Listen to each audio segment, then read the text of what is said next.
The CIA just declassified some documents, and the timing for these documents being released is a little interesting.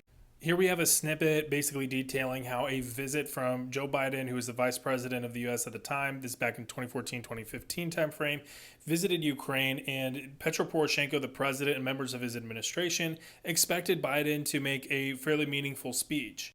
Instead, and you can see this here, those officials were a little frustrated because it appears Biden gave a bit more of a boilerplate generic speech, and they were kind of expecting a little bit more. But more interestingly, it seems that they were a little frustrated at the US double standard when it came to corruption.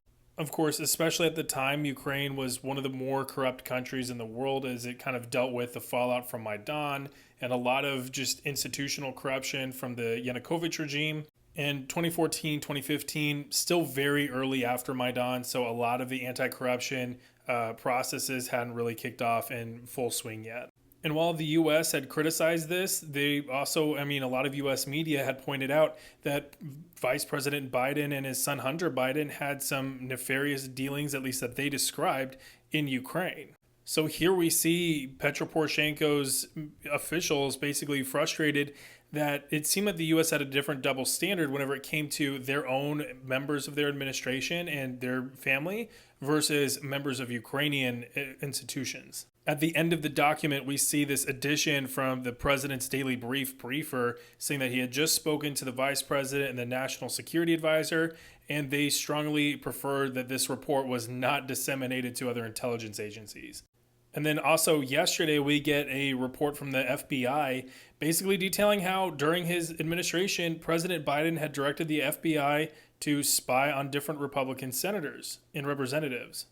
Those are Mike Kelly, Lindsey Graham, Bill Magerty, Josh Hawley, Dan Sullivan, Tommy Tuberville, Ron Johnson, Cynthia Loomis, and Marsha Blackburn. Now, I say that the timing is interesting from all of this because it just seems like we have two separate intelligence agencies releasing reports detailing corruption from past administration, but more specifically targeting Vice President and now former President Joe Biden. And after all of this, we have Kash Patel, the director of the FBI, tweeting that he is delivering on the transparency that he promised. Meanwhile, here's Ron Johnson basically saying that the greatest threat to democracy was President Obama and President Biden. So we continue to see how different government agencies, now under the direction of President Trump, are detailing corruption from past administrations.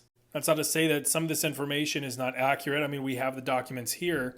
It's just to say that the timing is, in fact, very interesting. It seems like they're building a case and trying to move on it quickly.